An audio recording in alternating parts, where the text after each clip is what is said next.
Hello, friends. Host Eric here, talking with famous people.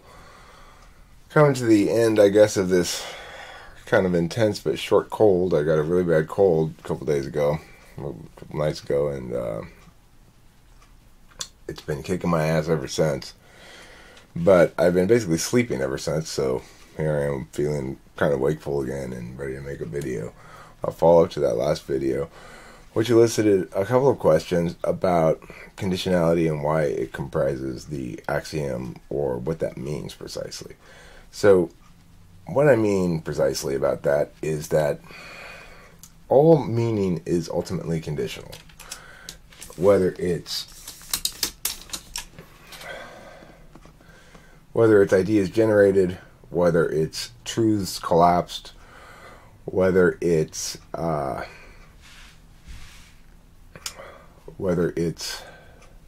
still finding my sea legs here again after this cold just really knocked me on my ass, let me tell you. Whether it's affording statuses of legitimacy by validity or consistency, whether it's meanings made about social interactions and hierarchy and stuff like that, all those four functions are metaphysical, and the reason they are is because their impacts are conditional. Even death is conditional on a metaphysical level. And what this means is, well, we can understand why death is conditional on a metaphysical level in a couple of ways. First of all, there's not any widespread agreement about whether there's life after death. There are atheists who say no. There are religious people who say yes. And so in that sense, we know that we can potentiate that there is life after death, at least. And we might be wrong or whatever, but the point is, it's conditional. The meaning of death is undecided. Here's another way in which death is conditional. If I was at work and I received a call that my dog had been hit by a car and was dead, I would believe it. My neighbor calls me, let's say, and says, "Hey, I just saw your dog. Your dog got out and it got hit by a car and it's dead." I'd believe it. I could get home, though, and go into my house, and there's my dog waiting for me, wagging his tail. It turns out it's just another dog that looks almost the same. All of a sudden, my dog's not dead anymore. So, we can see that every meaning is ultimately conditional. And all the functions that comprise the attentional manners, they either attend to those kind of conditional realities or to the other side of things, which are unconditional. The thing is, when I got a call when I was at work that my dog had been hit by a car and was dead, and I got home, I saw my dead dog's body in the street. I picked her up and carried her to the dirt and buried her, you know. That made it unequivocal. My dog was dead. And there's nothing conditional about it. I knew it was my dog because of multiple things, including the fact that she had her tag on her, around her neck that said her name and stuff, you know. So,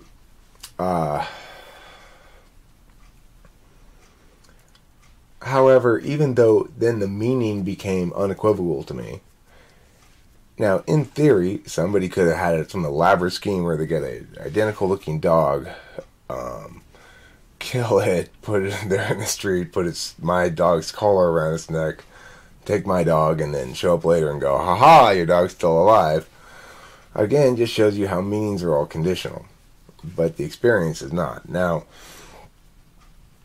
if I break my leg, I cannot undo the action that broke my leg. I can repair my broken leg, but that's a different matter. If I am painting on a painting, let's say I'm Raul Diego, for example, famous painter Raul Diego, and I am making it one of my genius paintings. Well, if I make a misstroke with paint, I can paint over it and try again, or I can try to make it into something else or whatever, but I can't just push Control Z and undo it. It's a physical reality. It's unconditional. In contrast, if I make the similar kind of painting mistake in GIMP, which is a photo editing program, then I just push Control Z and I undo it, and it goes away. And it's as if it never were. And there's a difference there, right? You can repair things or change things or return things to a state that they were before in the physical realm, but it requires effort to do so, and it's distinct from simply undoing, right? So, all meaning is conditional and all experience is unconditional. And the corollaries, I've decided, having thought about it a little bit more, are for quantity and quality here. In math, we know that there's quantity. There's numbers like 1, 2, 3, 4, 5, 6, 7, 8, 9, 10, and there's units like inches, feet, pounds, whatever. And those are distinct things. There are also unknowns or variables in math that can be replaced with quantities, right? So, for example, if we look forward in the metaphysical realm and think to ourselves, aha, I've got a great joke. I'm going to tell it in front of this group of people. So anyway, there are 3 pigs out there, and one of them says, what are we eating for breakfast? Bacon? And nobody laughs. And I go, oops. What I've done there is I've looked forward in time, and I've rendered out 2 possible outcomes. I'm going to tell this joke's going to go over well. I'm going to tell this joke's going to come over poorly. I decided to tell it I think it's going to go over well. Reality has contradicted my expectations. In that sense, my FE mistake there turns into the physical experience of FI, right? Of embarrassment or shame or whatever. The thing to note additionally here is that, because I'm kind of starting to lose my train of thought as to where exactly I'm going with all of this, but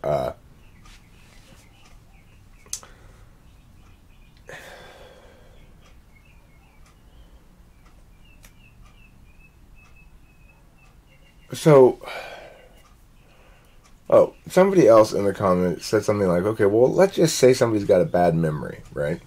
And they just don't remember details very well. Why ought we presume that means anything about attentional manners?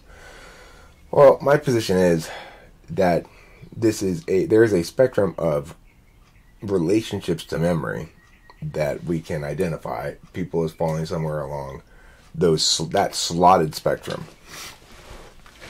And that the reason we ought to interpret it like this is because of all the various other things I've laid out in terms of the map and the territory. What I'm saying is we are mapping a territory here. We're not providing a description of a concrete physical structure in the brain, right? We're mapping a territory of consciousness. So it's possible to say that no map of a territory of consciousness means anything, because everything can be collapsed down into, well, maybe they just have a worse memory or something. My position is that this map explains why some people have a worse memory in certain specific ways, and other people don't in certain specific ways, than some alternate explanation. If you prefer no explanation, then that's fine too. But I'm saying if we're going to explain it, let's explain it this way, and if you don't like this explanation, then either prefer no explanation or provide a preferable alternative explanation. So, the thing is, it will always be possible to try to collapse this model down into semantics and say, well, look, are these real distinctions you're drawing here? That's crazy interesting. I'm going to have to let him know. Or is it something's crazy interesting? Who are you talking to? I'm making a video. Oh. God, he's making a video, but I wanted you to tell him that because that's good news. Okay, I'll let him know. Okay, we're going to go get some lunch and then come home and work on the house. Eric's homesick today, so... Okay, so anyway, Okay. It's always conceivable to try to make the argument that there's no possible way to meaningfully distinguish between different areas of human consciousness and reduce them to process functions. But I think it's it's oddly primitivist. It's like, well, but people do execute process functions in some capacity, right? We can make these distinctions. And so why not utilize this to try to explain things that sensibly they explain? It's possible that what I'm picking up on here is something unrelated to process functions. And I'd like to test that, continue to test that as much as possible. As far as what I'm picking up on? What? Your V-neck. In fact, I'm pulling a love Lou today. Now you need to put it off the shoulder. Put it down the side. Like this. There. Now I'm pulling a love Lou. No, this is a love Lou.